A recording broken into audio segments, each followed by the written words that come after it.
We're in business to save the planet, and we use making clothes to do that. The cure for depression is action. Every one of us has to step up and do what you can according to what your resources are. Hello, friends. How's it going? That was the voice of Patagonia's Yvonne Chenard, and this is Type 2, a podcast from Looking Sideways in association with Patagonia that explores the intersection between outdoors, action sports, and activism.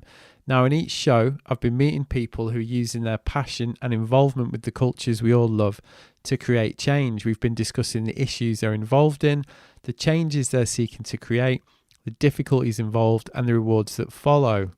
Hope you enjoy this episode. My guest this week is big wave surfer Andrea Moller. And to give you an idea of what a legend Andrea is, let me just run you through the week she had before we spoke for this episode.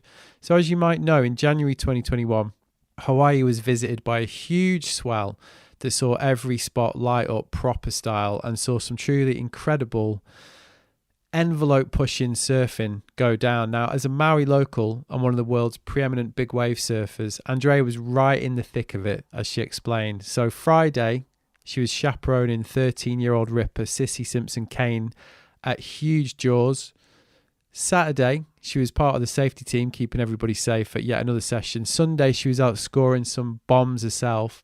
The rest of the week, she was back at the day job as a paramedic. Like I say, she is a total legend. And in this episode, it was really fascinating hearing about this swell in the context of how the local community prepares for a situation like that. And water safety, as Andrea explained, is at the heart of this. Andrea is part of the Big Wave Risk Assessment Group, and she's an integral part of this organisation that's trying to organise and redefine the concept of water safety, and not just for big wave surfers, as I discovered during our conversation. Now, as we've been learning during each episode of Type 2, activism takes many, many forms.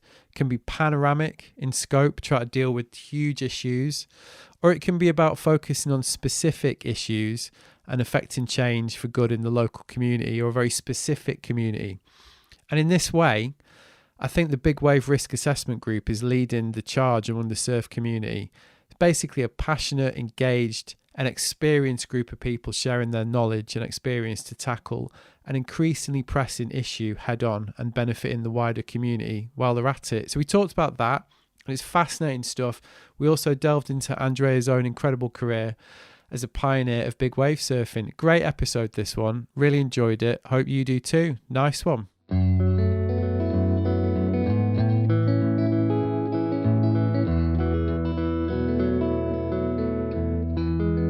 How are you? Are you good? You had a good day? You've been working, you said. Yeah, I'm working, but I'm always working. Yeah. No, things are good. Just spent, a whole week in the water, and my life's pretty much work and play, hopefully. And you're a paramedic, right? Yes, I work full time in the ambulance. I've been on the road since 2008, so Right. quite a lot of things that I've seen and hope to prevent maybe in the future. Maybe that's why I'm Right. here. Okay. And so I think it'd be great to start talking about last week. What's the date today? I think it's the 25th of January. And obviously, we're off the back of a pretty significant swell that you guys have had over there, that's made headlines around the world, huge talking points about how that went down. So how was that experience for you? Because you were obviously surfing as well, right? Right. I personally had a great experience. I know that there was accidents that happen and we're all looking into that. But I think Maui, we're definitely coming together with the guys that have been doing rescues there and the jet skis. On Sunday, so there was 2 big days. Actually, there's 3 big days here or a little more. I got off work on Friday, and that's the day that I took Sissie out.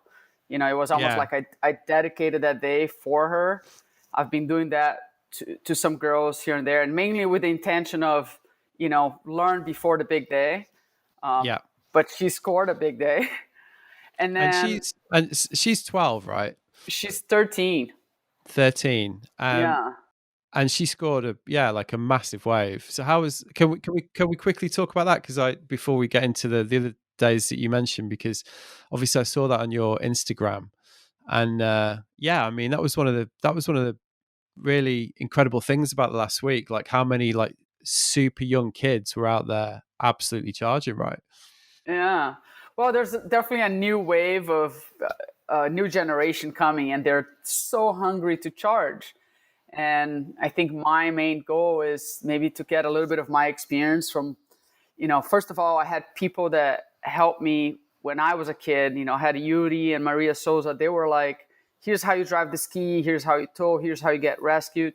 So now that I'm getting a little older, I'm like, I'm seeing these kids, especially girls. Sissie is Ty Simpson's sister. And I see him with his dad there. And every time I see them surfing, I'm like, where's Sissie? Bring her out.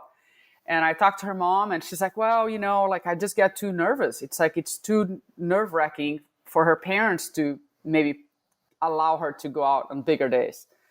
So a couple of times this year or in the past year, I would take her out, on a small day, okay, here's the Patagonia vest and here's how you inflate it. Let's dive deep and let's inflate it so you feel it, And even teaching her how to drive my ski and do pickups and, just have fun, basically have fun out there. And if that's what you want, telling her like, if that's what you want, and we got to practice, you can't just be the young kid saying, I'm going to surf jaws or I'm going to get barreled.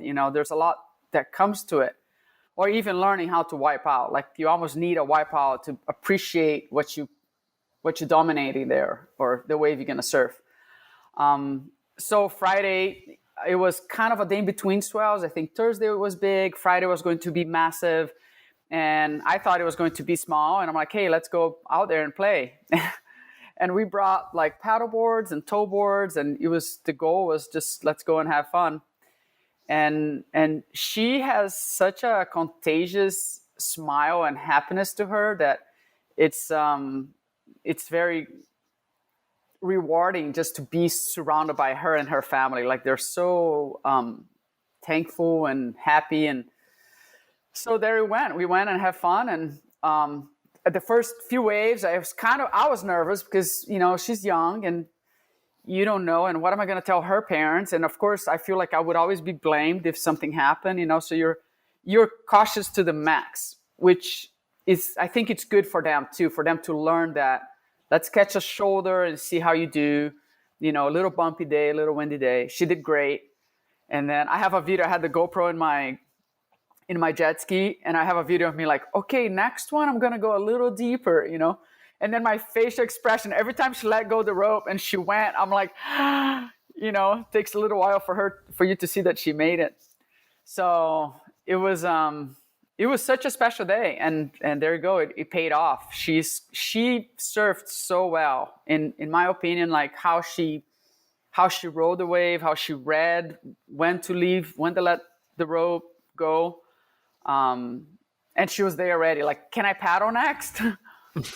So I'm like, yeah, well, maybe next time. But yeah, Friday was basically a day, and all the kids were there. The Robertson's brothers were there, and so to see a little girl, being a part of that crew, back in my time, it would be a lot of like that was boys only, So it's so great to be able to let the girls be part of that team. Yeah, that's what I was going to ask you actually. Is it you must be really happy that you can give somebody like that the opportunity and the open access and the welcome to that environment that perhaps your generation didn't immediately get. Yeah, there's definitely a push for that, and I gotta admit I'm not by myself on that mission. I think when Bianca Valenti, Calla Canley, Paige, and myself, when we kind of teamed up to be like, let's fight for equality, it raised that awareness for me of like, if I'm going to help a little surfer, I want to help a girl. I mean, not that it really matters, but she definitely inspired me, to help a girl going out there. And Paige is doing the same. You can see her helping Izzy, and we're both kind of helping Annie.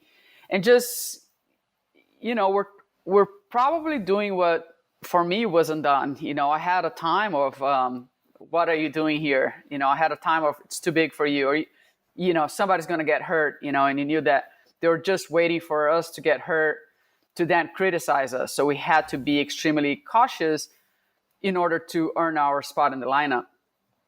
So I think this new generation is, one, I think that barrier is broken, so they're a little more accepted, but let's not give them a reason to push you out. If Sissie was to get hurt that day, maybe it would have been like, what are you doing with a 13-year-old girl here? So we practiced many times before we went to Pe'ahi, and we chose a day that was safe. And another thing that will lead to our subject of rescue, I went there with a team. I went there with Yuri that had his jet ski. So as I'm towing her, we had one jet ski just to do the rescue if that was needed. So they're seeing her fall before I get to see that. And then I'm not also the only adult there. Yeah. I mean, that would be an interesting thing actually for people that are not, because I have a big range of listeners to the podcast, surfers, skateboarders, snowboarders. So for people that aren't super familiar with the big wave community and how it happens on days like this, could you explain a little bit about the safety protocols that are in place? Like that you explained a little bit there about the fact that there's a team, that you put a team together. So how does it actually work in practice? Well, you see that surfer, being a surfer, you can have just a surfboard and you go out on a break and you go out in there and you catch your own waves. It's kind of a solo sport. I came from paddling where it's like team sport, and then you go into surfing where you can go by yourself on any surf break and catch your waves and go back home and you're stoked. And big wave surfing started kind of pushing that there's a lot more risk involved. And, if we have somebody helping you, or if you have a better equipment, right? Like when they started tow surfing, adding weights to the board so you're not bouncing so much, and then we had life jackets. And then if you want to paddle into big wave surfing, the life jacket is no longer feasible because it bothers you for paddling on a surfboard. So then we created, or there was created that inflatable vest, so there was a whole progression to the sport where we made big wave surfing a little safer. Now the wetsuits, so you don't, depending on if the vest is going to inflate or not, the wetsuits actually have the pads and something that already helps you with flotation, so you're not missing that flotation part of it. And then it progressed into, I think, to me personally, I remember Ian Walsh having his twin brothers, kind of like, we're going to be here for my brother. So they would take a ski and just be there for them. And that just created into a group of boys, kind of like, helping in the water, basically to one or another surfer. And eventually, any surfer that was wiping out, they were rescuing. And one, it kind of taught them like, wow, like we all got to think as a family here on how we're going to organize this rescue thing. And two, it allowed the surfers to know that they can charge more and go bigger because they will be rescued.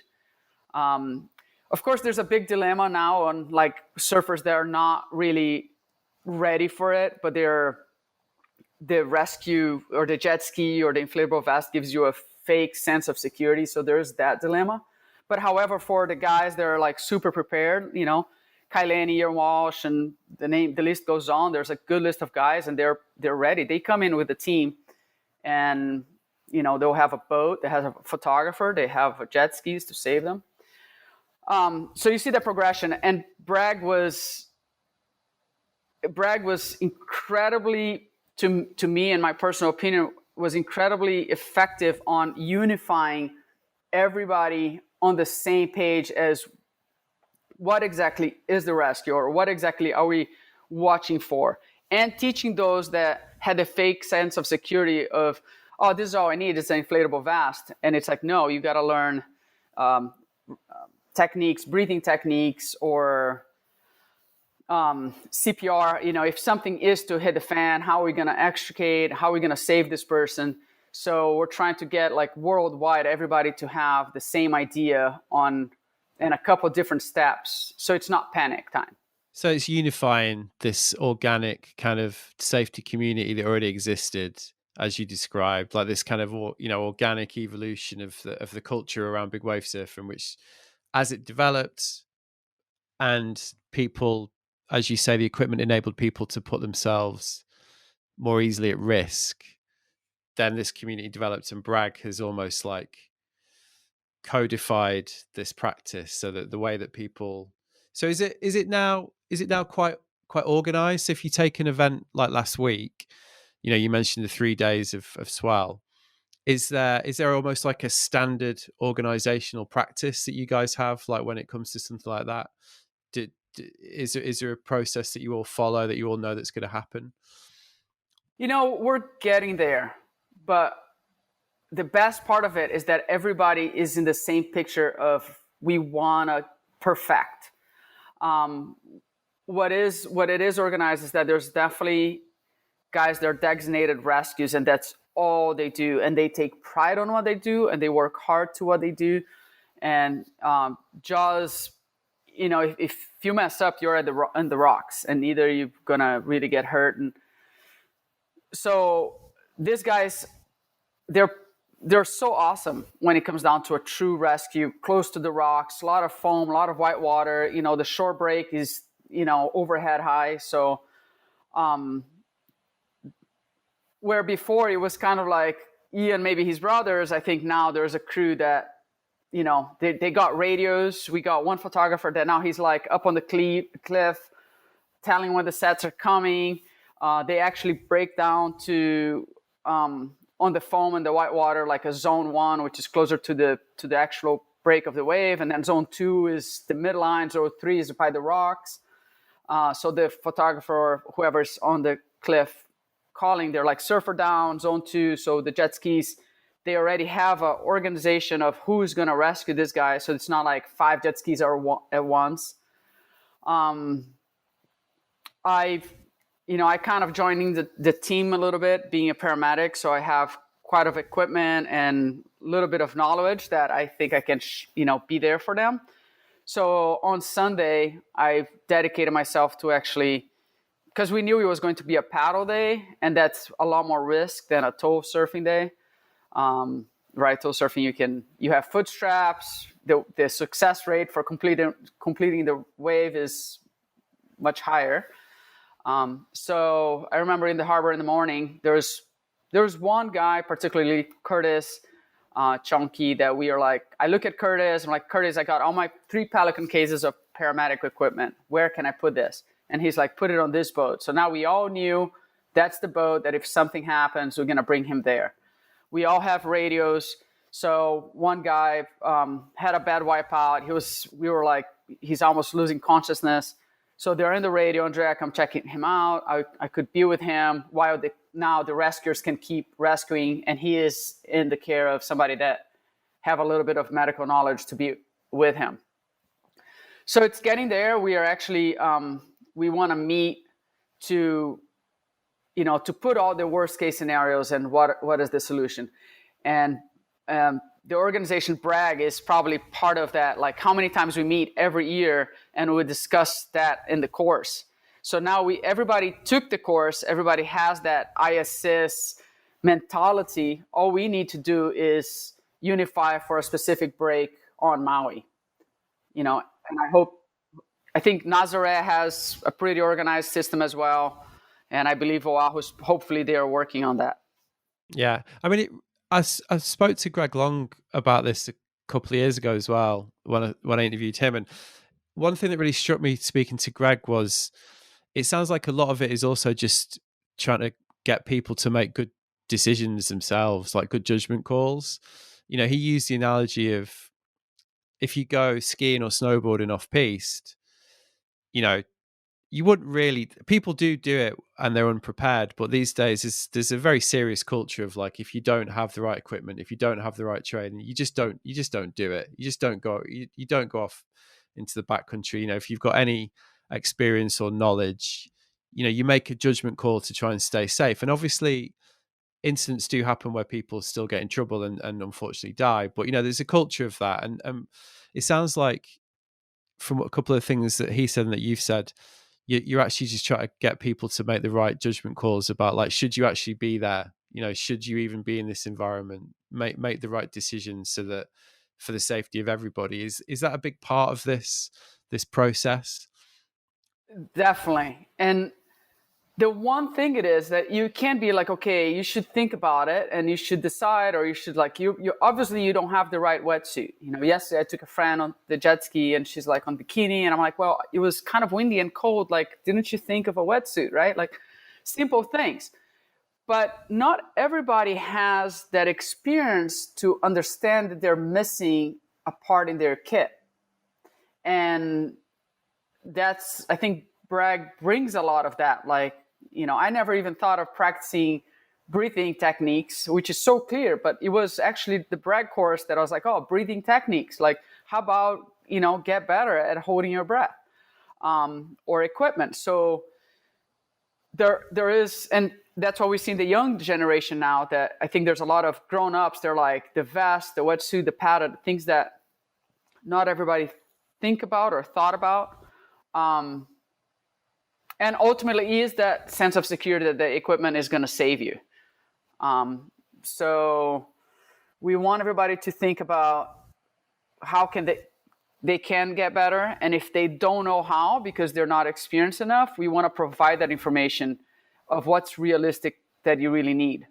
Another thing that I see a lot, and coming from a medic, is that I had one guy, that brought up to me, like, oh, do you have a backboard? We need a backboard. Because if somebody breaks their neck, we need a backboard. And I'm like, okay, are you going to backboard them in the water and have them all strapped on a board that sinks? You can't do that. So we need a boat. Do we have a designated boat? And then if you backboard them, is that boat going to take them all the way to the harbor? Oh, no, we're going to call a helicopter. Okay, is the helicopter going to land on the boat? So there's a lot of scenarios that we need to think about to come up with a solution that is reasonable, and not just, let's unite people that have experiences and come up with solutions and then share that experience, which is what Bragg does, in my opinion. Like Brian Caldona's, right? Yeah, that's what I was going to say. That seems like the genesis of it, really. Could you explain a little bit more about how the organization started and the people that are actually involved in it? You just mentioned Brian, obviously, who's a huge figure in the community. What's the background? Like, where did it come from? Yeah, so what I believe, there's probably details that I will miss on this story here, but I believe Sion Milosky, that's how I pronounce it, when he passed and there was that drowning, it was very heavy. At least Danilo was my close friend, and I remember Danilo calling me and not understanding why the medics stopped CPR and pronounced him, right? Like, there was that, like, I don't understand, and I remember explaining to him some medical part of it, but he was really shooken up. And I think him and Cole kind of got together and like, we got to make this better. We got to learn how to do chest compressions. So maybe if we had started earlier, if we knew what to do, we can do better. And he really had the idea, and both of them kind of put something together. And I think Bragg was officially started in 2014, where Brian Caldona, being such a waterman himself, being such a legend and lifeguard and the ton of experience that he has, I think we approached him, not we, Danilo, Cole, they're probably like looking for help us teach here, or somehow they formed the group. So I came in after 2014 just as a surfer, and I remember them teaching CPR, and I just joined the class and shared my information and just helped. I really saw the need of we all need to unite. Whoever has some kind of experience in some different platform, let's put this all together,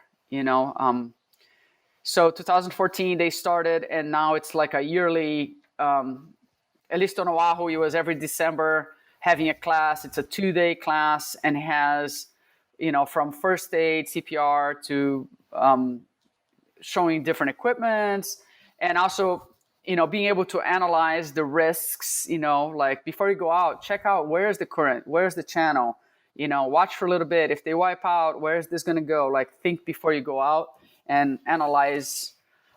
We use the iAssist which kind of breaks it down on an emergency. So it's an incredible, to me, I'm like devoted to that. I totally believe in unifying. If everybody's unified on how to communicate in the water and what to do, then there's no confusion when it happens. Not sure if I fumbled myself on that one. No, it sounded good. sounded really clear. Yeah. I mean, one of the things that really strikes me about the conversation that we're having, and also just from reading around the whole topic, is it is a real community, isn't it? There's a real passing down of knowledge going on. There's like the whole ethos behind not only Bragg but also the water safety community that you're a part of is really about like the most experienced people try to share the knowledge that they've spent a lifetime in many cases, like as in the case of Brian, to share that knowledge for the greater good. And even when you were telling the story about taking Sissie out as well, like it's there is this whole community aspect to this that seems to be really important. Absolutely. And I think that's where big wave surfing is kind of different from the regular surfing, right? You stop in the parking lot, get your surfboard, go out. Hopefully the lifeguard's watching, and you hope that people sitting around you, they know what to do. If you get bitten by a shark, they know that you can add a tourniquet, like is there that knowledge? So, in my vision, I hope that what Bragg is doing, we can actually bring it out to the regular surfer or to free divers. I just had like a work call where we lost 2 kids free diving together, and you're like, why? How did they not see it, right? So I think it's something that it should be community on all this water sports, just a true awareness of, understanding the risks and knowing what to do if something comes up. But big wave surfing, it was actually emotional to see how you went from me and my wave and my record and the XXL award to we got to be in this together. And now I think it's flowering, this idea of being together. Now we really, at least to me, I've been seeing a huge difference of there's no one heroes, nobody can do it by themselves. The surfer no longer, you see on many posts now that it's like, here's my wave, but thank you so much for the rescue crew, which a few years ago, we wouldn't see that. It was like an invisible part of big wave surfing. And I really believe that. That's actually that's actually really true, isn't it? When you say that, if you look at the wave in Ireland recently, a couple of months ago, the driver got as much. It was almost like as big a part of that story as the surfer, which is, you're right. It's a really recent thing, isn't it? That's kind of happening, and that's how it should be, because it's as critical, isn't it, to enable this? Yeah, I think it's a teamwork of your jet ski driver that either puts you in a wave as far as tow surfing, like that driver to put you right there on the spot is huge. As far as paddle surfing would be the guy that is rescuing you, the jet ski guy that actually, you see Paige and Sean, like Sean is there for her and he's going to be there all day. And whatever wave she catches, he's going to be there. So he's dedicating his entire day for her to catch that wave. And, they're a real team. And also ultimately is having the photographer or videographer, which is, I know has nothing to do with rescue on this subject, but how big they are a part of this, making the sport being shared worldwide and making awards or making the career of surfing. If you want to be a professional surfer, you need those images. So we're even involving, like, sometimes when we have the rescue meetings, it's like we got to add the photographer because they're in the back of the jet skis. And, for me, anybody that comes to the back of my jet ski, you better have everything waterproof because you're going to jump in the water so we can do a rescue, which is something that we saw that in the past. It's brought into the Bragg course of like how many times we had where the videographer's in the back, he hired the jet ski and the rescue's happening and the jet skis wait a second, like what's my job here, So I think now everybody's in the water. If you're in the water, if you're in the channel, you're automatically there to help the worst case scenario. Everybody should stop surfing until the rescue is done. right? Something that was brought before that people keep surfing. So it's no longer just you and your wave and your surf session. We are absolutely there together. Are you noticing with swells like you've just experienced that there are more and more new faces? Are you seeing it get a lot busier, a lot more crowded, a lot more difficult to manage? Oh man, I feel like it was always crowded and it was always somewhat difficult to manage on my history thinking. Like I remember back in before people were paddling in at Jaws and we were tow surfing, that it was like a zigzag of jet skis. And then when paddle surfing became the thing, then it was rare the days that I surfed Peahi that it wasn't like 50 people in the lineup. So I feel like it's a chaos just because it's such a, it's people really want to charge and the opportunities are so little. Not always that Jaws breaks or Waimea or Mavericks or Nazareth. So, but there's a new wave, new generation. And hopefully they respect the people that were there before them in a way of like, let me learn from them. Yeah, especially when it comes down to rescuing or preparing yourself. I just don't want to see a kid coming and getting fame right away because that was a big wave, but disregard the preparation that comes to going bigger and better. But yeah, it's chaotic. It has been chaotic. The channel is chaotic. The boats are tons of people. We had boats that flipped over and everybody's in the water and it turns into chaos.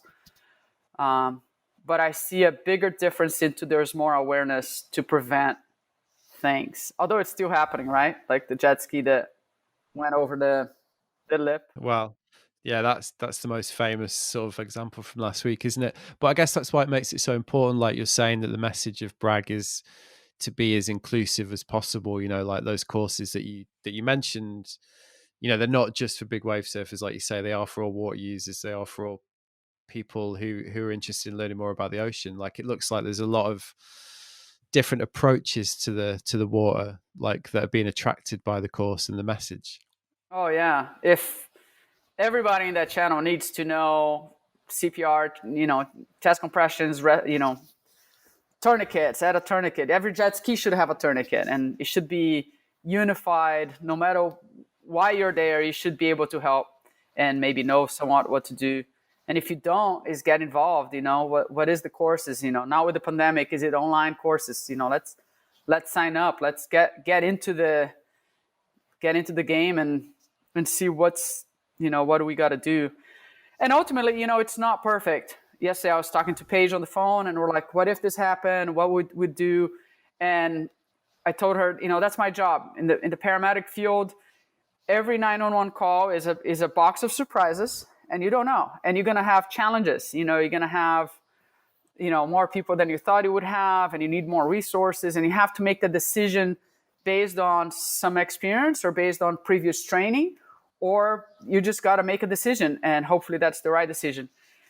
So, we're never going to be perfect. Accidents are going to continue to happen, but there is a big chance of preventing them if we prepare ourselves.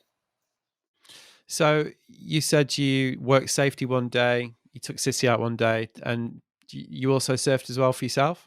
Oh yes. I'm always hoping to kind of get out there. It was awesome. Yeah, I went out on Saturday. Got out there. It was really windy. It was Victoria Sea just coming up. I thought the swell was going to peak later in the day, or maybe I knew it was going to be windy, so I started a little later. I think we got at the harbor at maybe 10 in the morning. So it was like that middle of the day going upwind, and it felt like it was a 30 knot wind against you on a jet ski. So when I got to Peahi, I was cold and tired, and I almost needed a little time there. And there was a lot of windsurfers and kiting and winging, and there's a lot going on. And then eventually that very first window of the wind is going to get a little lighter, and let's go before the crowd. Yuri Soledade is my right hand on big wave surfing. He has been a mentor to me, a coach, a friend, a team. And he just looked at me and he's like, don't even think about it. Like, put the fins on your board and let's go. And he told me on some. It was a tow surfing day, not a paddle day. It was just kind of a big, and everybody was tow surfing.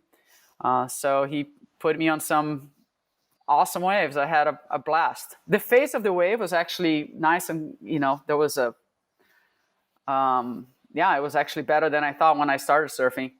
Justine got an incredible barrel, and that was sick watching. It was actually really, I was right there watching. I had a Fred Pompermeyer on the jet ski when she caught that wave, and that was inspiring. So yeah, amazing. When you're out on a day like that, like, I guess you must get asked this a lot, but I think it's always really interesting for people. Like, do you ever mentally get used to it, or is it every time? Is it a new experience, if that makes sense? To me personally, every time is a new experience. Every time, I'm all about like loving the journey. It's kind of a cheesy thing, but it's those friends that are with you. It's sharing that moment with the people, and so every day is a special day for me. I really tend to appreciate my present and what happens each and every day. So every way, I really enjoy it. I don't think I get used to that. And as far as Jaws, it's rare that you get a nice day, right? Sometimes you go out there and it's not breaking right, or it's too windy, or so.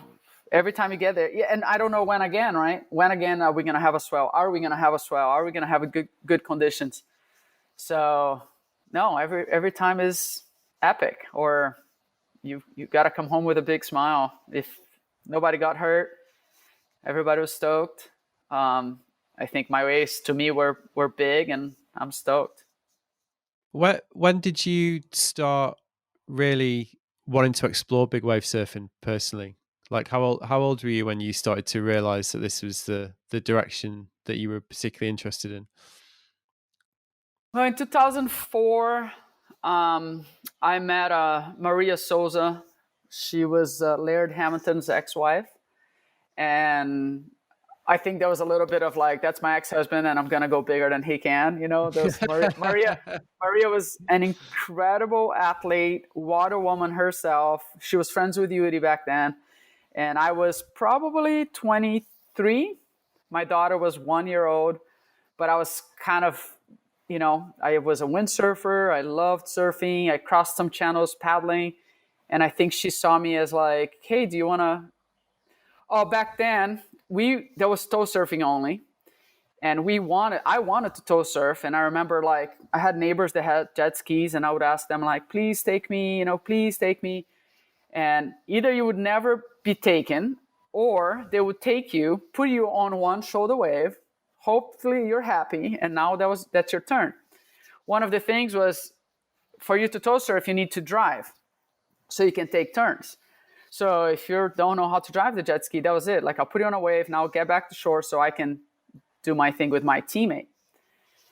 So Maria and I decided that's when Maria approached me, and she's like, okay, you're not getting out there. I know you want it.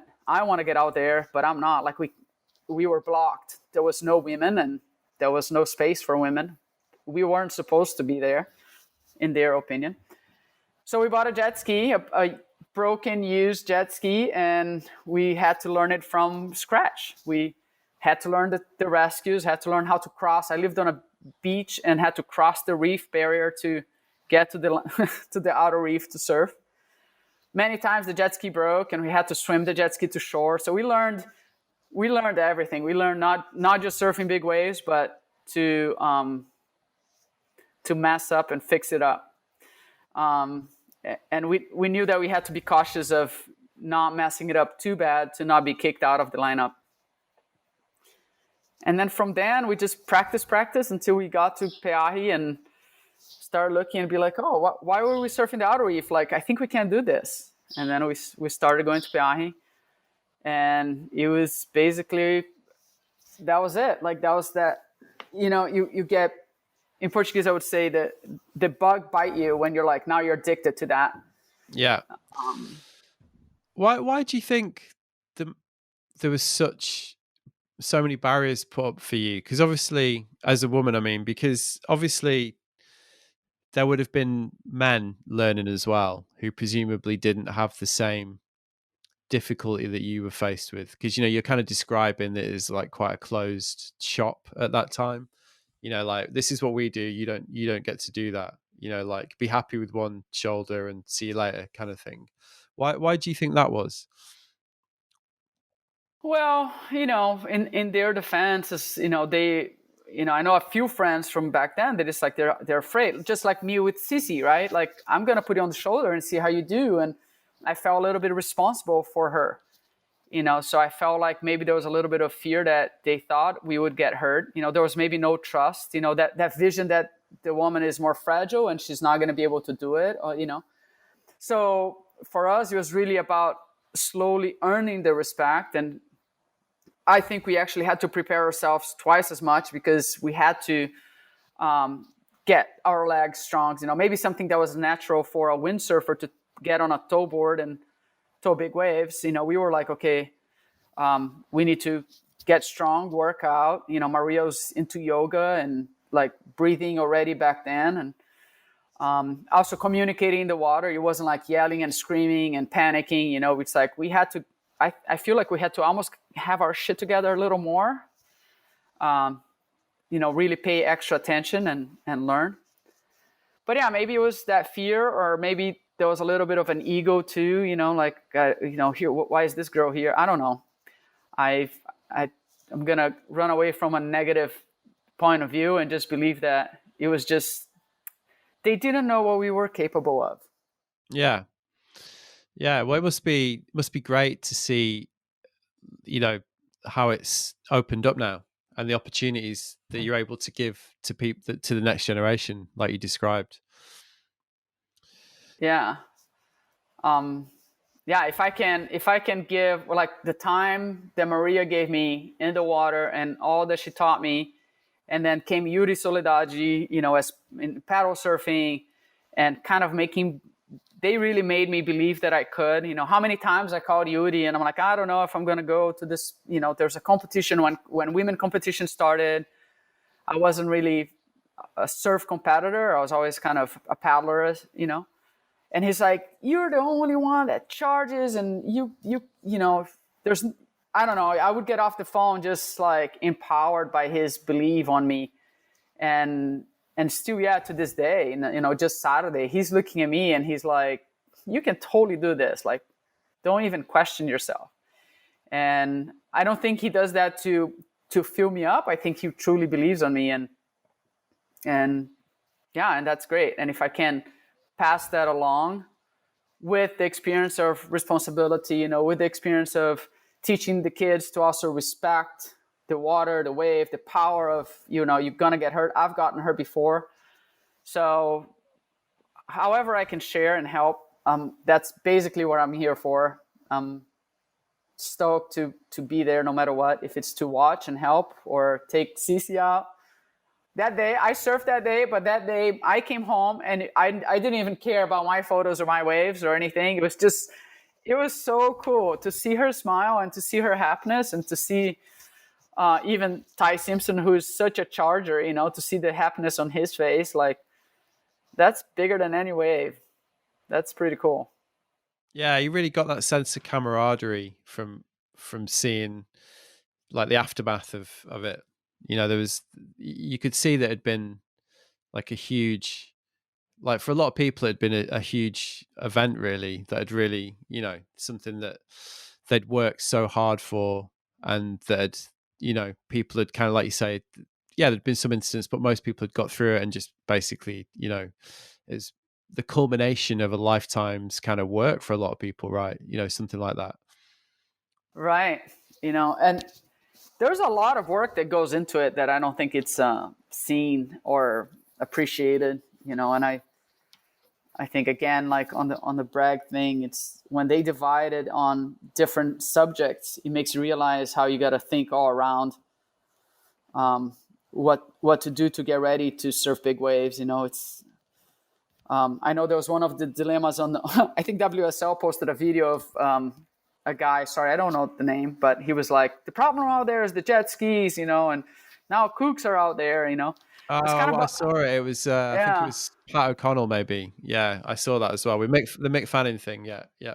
Yeah, and I was kind of bummed, because if he wasn't for the jet skis, if he wasn't for Curtis and Kaipo and Daniel, and there's some guys there they're changing surfing, right? They're there in the jet skis and rescuing. You know how many waves you get held down if you don't have a jet ski to pick you up? And I'm not saying let the cook go out there and surf and have a fake test of security, but I'm saying how Kailani and Ian and, there's big names, how they can go out there and know that they're going to get picked up. And it's changing the level of surfing, in my opinion, how this whole rescue awareness is allowing people to charge.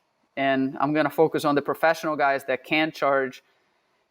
And it's giving them the leeway. Well, you can see the progression as well. Like the progression is insane. Like every time there's a swell like this, it's all, the bar's getting raised, the performance level. And that has to be down to this, like you say, this safety protocol, right? Because without that, it would be difficult for people to feel like they could push the performance level to that extent. If you look at what Kai was doing last week, if you look at, what a lot of there's endless examples we could name, but it must be down to that, right? Because otherwise there's no platform for that performance progression. Yeah, exactly. They know they can, somebody will be watching, and to not take away how they prepare for their own body physics to do what they're doing. Yeah, true. Yeah. So, they're really putting time in there, and hopefully, the kids take that as an example, as it's not just the wave. There's a lot more that come to you, a good night of sleep and eat the right food, and, just it's mind, body, soul, everything has to kind of be ready for you to put yourself at risk. Ultimately, they need to understand the risk that they're taking when they go out on big waves, and a jet ski won't prevent you from running out of oxygen down under the water and blacking out. They may never find you. And so, you really got to get ready. Don't take anything for granted. But, we still going to team up and do the rescues, and hopefully the athlete is ready. We are trying to kind of think what to do with, the surfers that paddle from the rocks, that we don't even know who they are sometimes. And you just, they don't have a buddy, they come here without a budget. And I totally respect that. And paddle out without any preparedness. They don't have a place to sit, to drink water, or to eat during the day. Sometimes you go to Jaws and you're there all day waiting for that time. That jet ski day, I think I got in the harbor at 10, but I only really surfed around 4 p.m. So that's a long day that you're waiting to get out. So for those surfers that are coming in, land on Maui, don't really know anybody, just get to the cliff, climb down and paddle from the rocks. And now they're waiting a long day. They're partially already tired and dehydrated. The rescue guys don't really know them personally. So, of course, they're not going to see somebody struggling and not going to help. But we're trying to think of how can we help them be more of a part of this group of a safety in the water. That's another thing to think about. I guess as it increases in popularity, it's just going to become something you need to manage, right? Like, because there must be more and more people putting themselves in that position. So yeah, it's not like you can ignore it. Like you say, you just have to try and find a way of managing it, right? Yeah. Which one of the way of managing is to be able to share the safety information that is unified to make sure that they are in with, if you paddle from the rocks, at least you know how to get rescued on a jet ski, and I think Bragg does that. They are trying to touch everywhere. Hopefully everybody. That would be one of the courses that would say if you do that, you know a little bit of what we're doing, and yeah, that's part of that. But being prepared is a big one. Hopefully they're prepared and it's not a fake sense of security. Yeah. Well, that was great. Thank you. I really appreciate you doing it, especially because you just finished work. Was that a long shift? No, not too bad. I mean, I do 48-hour shifts. So we do 48 on and 4 days off. So I have 4 days off coming and I can surf. And do stuff at the house. And yeah, no, I really like my job. We work up country Maui, so it's not that bad. I do have time to sleep, and I think that the key thing is to be able to manage what I see at work and not bring the tragedy home. And hopefully I get to surf. That's my main therapy. Right. Yeah. I mean, I was going to ask you about that, because obviously that's a very emotionally involving line of work that you're in.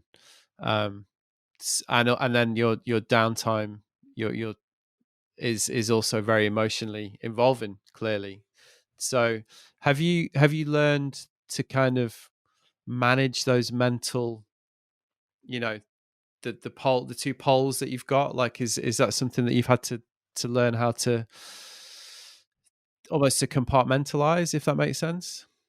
Yeah, it's an ongoing process. I think the longer you are on the field, things that didn't affect me before may be affecting me a little more, because I get to see. I work in the area that I live, so sometimes the person I know them and their family, so that's kind of a problem for me. However, I do some therapy every now and then. There is some meditation work, and ultimately is the ocean. Like every time I'm surfing out there, I'm not debating on things that could have gone better or thinking about the parents who lost a kid. Like, I really tend to, I kind of keep myself busy and be involved with the community, being able to, I have a program where we go to schools and teach all fifth graders. Everybody needs to learn CPR, or at least to recognize, to call 911. And so, however, I think helping is probably one of my ways of coping. I've had, in this past month, I have a few drownings, and those are extremely hard for me just because of the sport that I do, right? Like, drowning is a hard call to, especially the young one that is preventable. Had they known what to do, had they analyzed why were they out there at that time. So I think part of coping is hoping to share the information and preventing that accident. And I think that's my passion of being part of this rescue crew, is knowing that I think my experience and my knowledge can make a difference in the water. And that's all I want to do. So there you go. That was me and Andrea Moller, and I hope you enjoyed it. Surfer and driver Doe had a proper brain fade there while we were talking. I was referring, of course, to Conor Maguire and Barry Mottershead when we were chatting about that, who I've had the pleasure of meeting. Barry, proper legend, as well as exactly the man you want slinging you into that type of mully hell pit that Conor tamed towards the tail end of last year. What I really enjoyed about this episode with Andrea, well, I enjoyed a lot of the things we talked about, but one particular thing was the vision of localism that it offered. If you'll forgive a slight housekeeping corner digression, regulars to my usual Looking Sideways listeners will get that reference. So over at my Instagram, at We Look Sideways, I recently, a little unwittingly, sparked quite a debate about localism, which was focused upon issues at my local waves, which is about as far removed physically, culturally, and qualitatively from Andrea's arena as it's possible to get. Anyway, the localism debate is really played out, obviously, and very well worn. But a couple of people made some interesting points, which was that at its best, localism can be a force for good in the community, both in and out of the water. It was a point that Dave Rastovich made when I interviewed him for an episode of Type 2. And it really struck me that the Big Wave Risk Assessment Group is a similarly positive endeavour. I mean, take the scenario Andrea outlined where she was saying that people are paddling out to Jaws alone from the cliffs. I mean, that is obviously quite a mad thing that's happening. If you're a local and you've spent your life dedicated to that arena, you've got to choose how you react to that. And the local solution has been to try and constructively share their knowledge so that people can make better, more informed and safer decisions. As Andrea said, we're talking about like, how can we help make these people safe first and foremost. It's why I asked the question about the importance of community and the tradition that this is obviously coming from. And I think it's great, obviously, as you can probably gather. You want to find out more about the Big Wave Risk Assessment Group, you can find them over at www.bwrag.com. They're launching their Surf Responder online course next month, which is geared towards surfers and ocean athletes of all levels and abilities, which is another thing that Andrea alluded to during our chat. As you gathered from the interview, students will learn life-saving skills and tactics from some of the world's most accomplished watermen and women over 8 modules, Andrea included. Interesting thing this, anyone wishing to purchase a Patagonia PSI vest must complete this course first. The course will be available online at the Bragg website.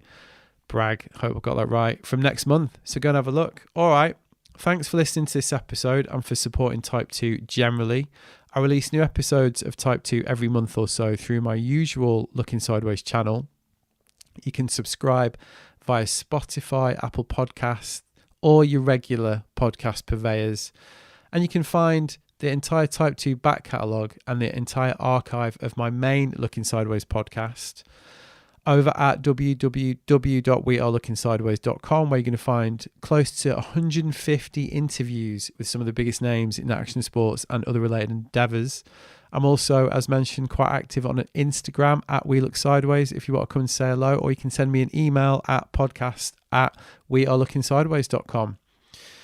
All right. Nice one. Thanks for listening. I'll see you next time.